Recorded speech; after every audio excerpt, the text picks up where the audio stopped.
lampoon, Sundate 1100.2. My worst fears have been confirmed. My zeal is progressively worsening by the day, if not by the very hour. My truth serum, red pill, haterade, and rageahol intake has increased to the point of blood saturation to no avail, and without any discernible reduction in my symptoms or any drop in my levels of get some. I'm considering abandoning treatment entirely, as my DNA seems to have been permanently altered. The events may be seen on both the macro and the microscopic levels, and the genetic revolution has manifested itself system-wide. As my aforementioned statement indicates, I've stopped using the Stardate call sign. My terrestrial home base here on Earth Prime makes it redundant, but old habits do indeed die hard. I've just received in the non-electric mail a replacement issue of my Citizen Security card. The original was damaged in the customary badge, card holder, identification, and monetary denomination storage unit that was issued to me by a clerk at a Citizen store who had labeled it for men, indicating that it was indeed the traditional accessory of the Earth Prime mail. Inefficient though it is, it's nothing so ungainly as the female's customary storage unit, which is called a purse. I'm most fortunate in that regard, so I rejoice in it. My renewed Citizen Security Pass will be needed to gain access, along with the monetary fee, to the Terrestrial Transport Module obstacle course. I believe that they call it a driver's test, although I'll first have to prove my scholastic prowess by passing the permit examination. Fortunately, I've procured the instructional services of Commander Hall, who will both allow me to commandeer his transport module with him on board, of course, and along with my paying his fee for so doing, he has also agreed to teach me to pilot the motor vehicle for a small additional sum of currency. I'm glad to see that androcentric charity is alive and well, even in such a gynocentric time and environment. I look forward to my long-awaited graduation. As I mentioned in my last entry, the female of my species, and especially that of my so-called Caucasian subgroup, wear an extended mane. At first, I thought that it was for insulation purposes, rather than just serving as a decorative purpose. But now, I'm not so certain. I suspect that its primary function is to be brushed, and to absorb a copious substance referred to only as conditioner that gives human hair body. But this body is not the same as what is referred to as the human body, which is most perplexing to me. More research will be needed. The ingredients of the human female's pheromone cologne similarly remains elusive. I've had many adventures, made many discoveries since my last entry, but the metallic man of which I spoke has yet to contact me. Hopefully he hasn't been sent to the state labor camps for a minor infringement or been apprehended by the agents of the gynocracy.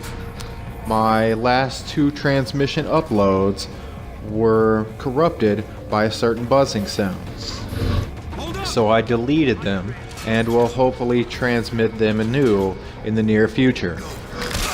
Commander MGTOW Values uploaded one of my works after editing out the digital errors, but I've decided to remaster and extend them on my own and in my own time. I'll leave a hyperlink to his broadcast station in the description of this entry.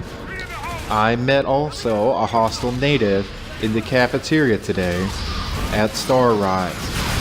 in the place where I go to ingest breakfast. The strange thing, though, wasn't his hostility in and of itself, but rather he and his cohorts were engaging in the practice of cutting the line. Now, I stated aloud the dishonorable nature of such deeds and said that I wasn't raised by a woman, thus drawing his ire, which is where things became interesting. At the time, he just gave me a crass look and no more than that. But as happenstance would have it, I chose to sit across from his female, and their crew, and he stated that the seat that I was about to occupy was taken. And I asked if the seat next to the seat that I was about to occupy was also taken, and he said that it was. But by his demeanor and the hurried tone, I guessed that he was engaging in the feminine practice of relational aggression, instead of a more masculine threat display, like insulting my person, or the direct aggression of challenging me to engaging in a duel of fisticuffs. By his muscle mass and his voice tone, I suspect that he may have had some sort of testosterone deficiency, as Earth Prime has yet to begin human gene editing for physical and genetic fitness, or for intelligent quotient, in this timeline, that is. I was most amused by him, and I look forward to any further cultural exchanges in the future. I stumbled on what I originally thought was an androcentric refuge called a Church of the Christians, Jesus himself being a model patriarch and a teacher of my people. But what I found was instead an environment filled with Earth Prime women.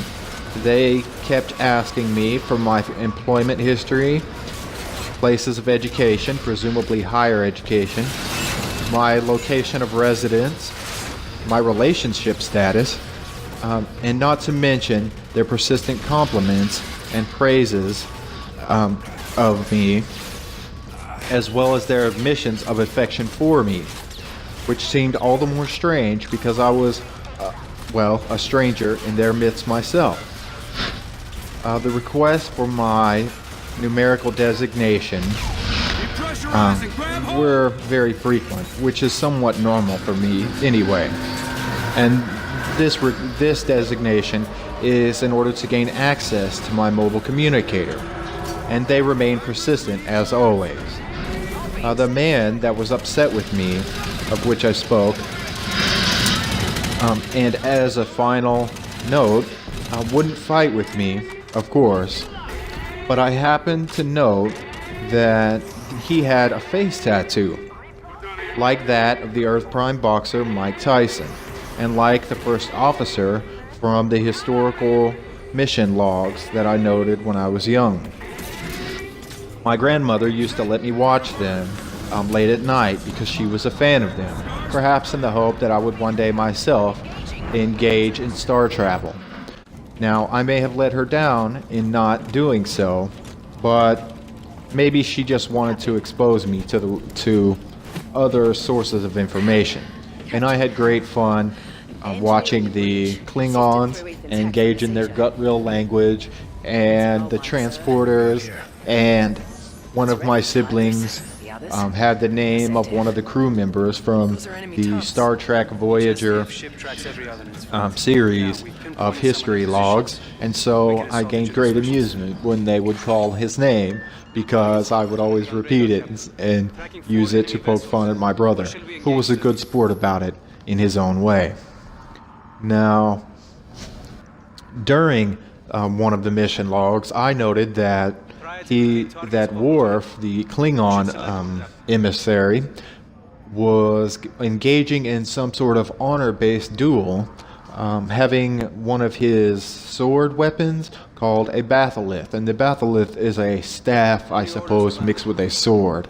And as a young boy, I would always imitate them, and much to my grandmother's annoyance, as my father was currently in a penal colony for selling the earth drug marijuana and being raised by a woman himself, that same woman, as a matter of fact, he lacked in discipline, as she herself used to throw books at me, a 5-year-old child. And although I was well-mannered and relatively well-behaved, I was also very high energy. But rather than speak to me, as it seems to be customary with women, she decided to throw things at me or ignore me entirely, which of course was quite interesting. And one of my uncles also, he drank quite a bit, and the man with the face tattoo that became upset with me, he had a similar complexion and attitude as him, and there was a smell about him which I can't quite place, but that does seem to be vaguely familiar. And I'm beginning to suspect that he ingested in the earth beverage called whiskey, which is different than the beverage that I mentioned in my last entry called scotch. Now they are both, I suppose, alcohol, which I believe was a primitive jet fuel, but my suspicions of this are as yet unconfirmed. I have not had time nor time away from my missions, nor yet shore leave to request the services of a chemist to analyze an alcoholic sample. But nonetheless, I smelled it on his person, and I noticed also there was a twitchiness about him, as those that take the earth drug that I mentioned also in my last entry called meth, and he had some sort of dental disorder, which also, again, leads me to believe that he both was what they would call here on Earth Prime an alcoholic, and what they also would refer to, informally of course, as a meth head. I thought I should mention it because these both have some bearing on a person's demeanor. And as I was saying, he had a face tattoo as Mike Tyson, the Earth boxer, who was renowned for his prowess in the boxing field, and also the first officer to Captain Janeway of the USS Enterprise, or rather the USS Voyager, and the first officer, Chakotay, had a very similar face tattoo to this man. And so I wondered to myself, after having disengaged with them and gone about my way, if they were indeed distant relatives one of another. Scotty, we need more speed. I'm giving her all she's got, Captain. She can't take any more. Damn. Chekhov, reroute auxiliary power to the helm. Scotty, the bridge. Captain, this is a little embarrassing, but I've never noticed the little lever I've been pushing. It's only about 2/3 of the way up. I actually can give her more. That's great, Scotty. Mrs. Spock, give us readings on Captain Scotty again. Yeah, you're not gonna believe this. There is another lever here too.